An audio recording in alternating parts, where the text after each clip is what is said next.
ਅਸੀਂ ਇਸ ਟਾਈਮ 'ਤੇ ਹਾਂ ਸੁਹਾਣਾ ਹੌਸਪੀਟਲ ਦੇ ਵਿੱਚ ਤੇ ਅਸੀਂ ਹਰ ਵਾਰੀ ਕੋਈ ਨਾ ਕੋਈ ਖਾਸ ਟੌਪਿਕ ਤੁਹਾਡੇ ਲੈ ਕੇ ਆਉਂਦੇ ਹਾਂ, ਲੇਕਿਨ ਇਸ ਵਾਰ ਜਿਹੜਾ ਇੰਪੋਰਟੈਂਟ ਟੌਪਿਕ ਹੈ ਉਹ ਹੈ ਥਾਇਰਾਇਡ। ਸੋ ਥਾਇਰਾਇਡ ਦੇ ਉੱਪਰ ਅੱਜ ਅਸੀਂ ਗੱਲਬਾਤ ਕਰਾਂਗੇ। ਮੇਰੇ ਨਾਲ ਇਸ ਟਾਈਮ 'ਤੇ ਨੇ ਡਾਕਟਰ ਅਖਿਲ ਮੋਂਗਾ ਜੀ, ਜਿਹੜੇ ਕਿ ਕੰਸਲਟੈਂਟ ਨੇ, ਇੰਟਰਨੈਸ਼ਨਲ ਰੇਡੀਓਲੋਜਿਸਟ ਨੇ। ਸਤਿ ਸ਼੍ਰੀ ਅਕਾਲ ਡਾਕਟਰ ਸਾਹਿਬ। ਸਤਿ ਸ਼੍ਰੀ ਅਕਾਲ ਜੀ।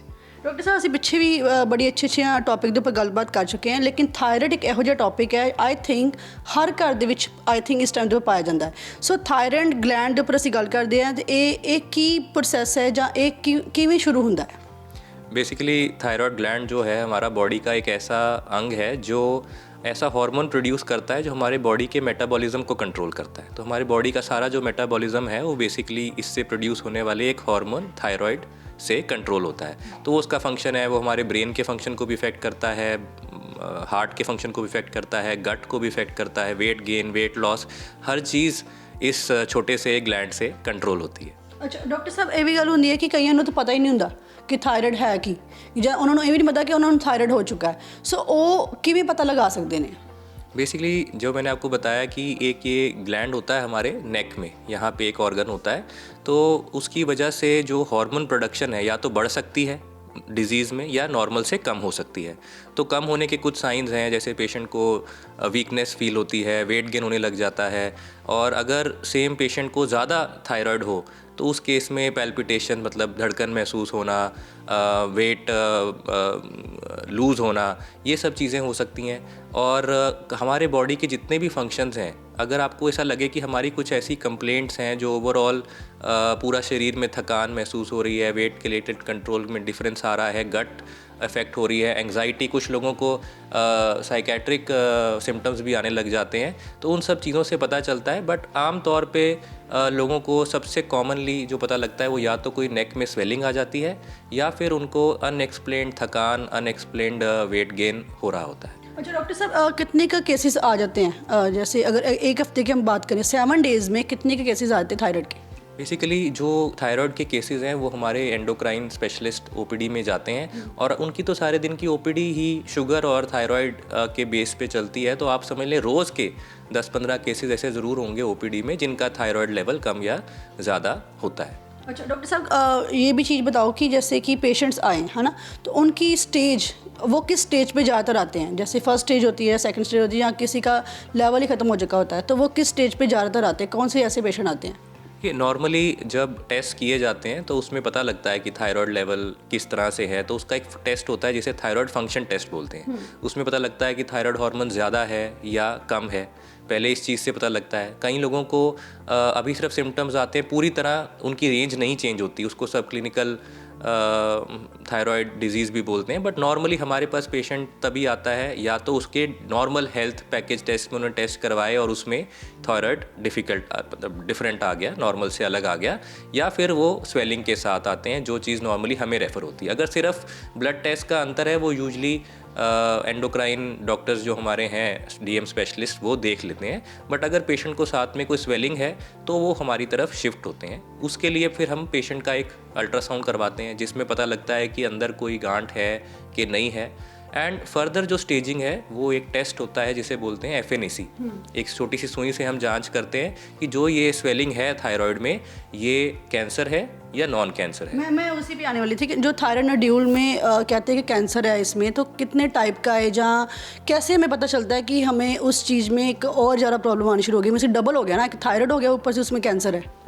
तो जो कैंसर वाला पार्ट है वो सुई की जांच से ही पता लगता है। आम तौर पे आप लेके चलिए कि 95% ऑफ दीज नोड्यूल्स ये कैंसर नहीं होते हैं। ये नॉर्मली हमारी डाइटरी डेफिशिएंसी की वजह से, हार्मोनल चेंजेस की वजह से, फीमेल प्रीडोमिनेंस रहता है, उनमें ज़्यादा रहता है। ये आम तौर पे एक नॉर्मल गांठ है जिसका लिए ज़्यादा डरने की ज़रूरत नहीं है। बट 5% लोगों में ये कैंसर भी बन सकता है, पर ये चीज़ पता लगाना ऐसे देख के मुश्किल है, उसके लिए सुई की जांच होना ज़रूरी है।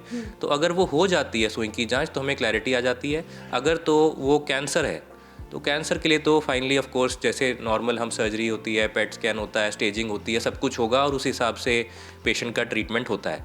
पर अगर वो नॉन कैंसर नॉर्मल आ जाता है फिर हम ट्रीटमेंट मोडालिटीज़ पेशेंट को अपनी तरफ से ऑफ़र करते हैं। अच्छा डॉक्टर साहब, सुहाना हॉस्पिटल में कौन कौन से ऐसे अरेंजमेंट्स हैं या कैसे ट्रीटमेंट है जो थायराइड के लिए बेस्ट है?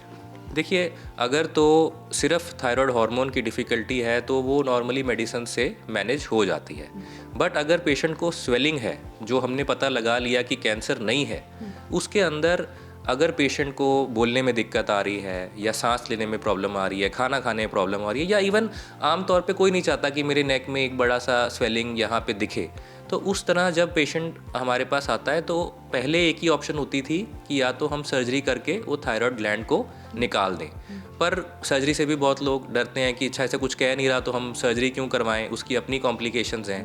पर अब हमारे पास एक लेटेस्ट ट्रीटमेंट अवेलेबल है जिसमें हम एक छोटी सी सुई लेते हैं और उसके अंदर से हीट के ज़रिए हम इस पूरे नोड्यूल को धीरे धीरे जला देते हैं। कोई भी चीज़ जल जाती है तो उसका ब्लड सप्लाई ख़त्म हो जाता है। तो जैसे मान लीजिए पेड़ से कोई पत्ता गिर के सूख जाता है, वैसे ही ये स्वेलिंग भी सिकुड़ जाती है और जो बाहर दिख रही है वो भी ख़त्म हो जाती है। और अगर जो पेशेंट को बोलने में, खाने में किसी भी तरीके से दिक्कत आ रही थी वो भी ठीक हो जाती है। अच्छा डॉक्टर साहब, जिस तरह कि ਪਿੱਛੇ ਵੀ थायराइड ਦੇ ਕੁਝ ਆਉਂਦੇ ਹੋਣਗੇ ਬਹੁਤ ਸਾਰੇ ਕੇਸਿਸ, ਹੁਣ ਕਿੰਨਾ ਕਿ ਈਜ਼ੀ ਹੋ ਗਿਆ ਹੈ? देखिए, जो ये लोग थे काफ़ी हद तक चाहते थे कि हमें सर्जरी के बिना कोई उपाय मिले, तो लोग वैसे तो उनको कोई दिक्कत नहीं होती थी, थायराइड भी हम कंट्रोल कर देते थे दवाइयों से। पर हर बंदा चाहता है कि ये जो स्वेलिंग भी है या अगर मुझे सांस में प्रॉब्लम आ रही है वो चीज़ ठीक हो जाए, बट वो डिले करते थे कि मेरा बिना सर्जरी के काम चल जाए, मैं क्यों कॉम्प्लिकेशंस में फंसूँ। दूसरा ये भी डर लगता था कि अगर बड़ा नोड्यूल है और पूरा का पूरा ग्लैंड निकाल दिया तो ज़िंदगी भर आपको थायराइड की दवाई बाहर से लेनी पड़ेगी। इसमें क्या होता है कि हम सिर्फ जो स्वेलिंग है उसी को जलाते हैं, जो नॉर्मल थायराइड ग्लैंड है वो छोड़ देते हैं। तो कभी आपको लाइफ में ऐसा नहीं है कि लाइफ लॉन्ग थायराइड लेना पड़ेगा, वो तभी अगर वैसे ही किसी का मतलब थायराइड लेवल ही लो चल रहा है तो उसको लेना है। बट इस प्रोसीजर की वजह से लाइफ सेव हो गया, ग्लैंड सेव हो जाता है। ओके, मीन्स अगर थायराइड का हम कोई ट्रीटमेंट करवा रहे हैं, ठीक है, तो कौन कौन वो वाला ट्रीटमेंट करवा सकता है? एब्लेशन वाला थायराइड एब्लेशन ट्रीटमेंट कौन कौन करवा सकता है? जिसे भी अपने नोड्यूल या स्वेलिंग की वजह से कोई भी इस तरह की दिक्कत है कि वो कॉस्मेटिक कंसर्न है चाहे, या फिर सांस लेने में कोई दिक्कत है, बोलने में आवाज़ में अंतर आ रहा है, खाना खाने में कोई दिक्कत है, वो सब लोग इस ट्रीटमेंट को करा सकते हैं एज लॉन्ग एज ये नोड्यूल कैंसर नहीं है। उसके लिए हम वो FNAC टेस्ट करते ही हैं, बट अगर इन क्राइटेरियाज में वो फिट होते हैं तो हर कोई करवा सकता है, किसी के लिए इसमें मनाही नहीं है। मैं चाहूँगी कि आप पेशेंट्स को कोई मैसेज दो, क्योंकि कई लोग डरे भी होते हैं कि हम इसका ट्रीटमेंट करवाएं कि ना करवाएं, वो सुहाना हॉस्पिटल क्यों आएँ? देखिए, थायराइड स्वेलिंग के लिए जो सर्जरीज थी वो भी कारीगर थे, बट हर कोई जानता है कि सर्जरी से हम डरते हैं, जो कॉम्प्लिकेशन ज़रूर हो सकती हैं, और अगर हमें कोई मेजर दिक्कत नहीं होती तो हम कई बार छुपे रहते हैं। बट अब आपको वेट करने की ज़रूरत नहीं है, आप एक छोटी सी सुई के थ्रू इस नोड्यूल का ट्रीटमेंट करवा सकते हैं और शाम को अपने आप घर जा सकते हैं। थैंक यू डॉक्टर साहब। सो बड़ी अच्छी गल की डॉक्टर साहब ने, क्योंकि जिमें जिमें न्यू टैक्नीक्स आ रही ने तो तुसी अपने ग्लैंड ਨੂੰ ਬਚਾ ਸਕਦੇ ਹੋ ਜਾਂ ਆਪਣੇ ਆਰਗਨ ਨੂੰ ਬਚਾ ਸਕਦੇ ਹੋ। ਇਹ ਬਹੁਤ ਵੱਡੀ ਗੱਲ ਹੈ, ਕਿਉਂਕਿ ਪਿਛਲੇ ਸਮੇਂ ਦੇ ਵਿੱਚ ਜਿਹੜੇ ਆਰਗਨ ਨੂੰ ਬਚਾਉਣਾ ਬਹੁਤ ਮੁਸ਼ਕਿਲ ਸੀ ਅਗਰ ਕੋਈ ਵੀ ਡਿਸੀਜ਼ ਹੋ ਜਾਂਦੀ ਸੀ, ਲੇਕਿਨ ਹੁਣ ਦੇ ਸਮੇਂ ਦੇ ਵਿੱਚ ਤੁਸੀਂ ਆਪਣੇ ਆਰਗਨ ਨੂੰ ਬਚਾ ਸਕਦੇ ਹੋ ਤੇ ਤੁਸੀਂ ਸੁਹਾਨਾ ਹਸਪਤਾਲ ਆ ਕੇ ਆਪਣਾ ਇਲਾਜ ਵੀ ਕਰਾ ਸਕਦੇ ਹੋ।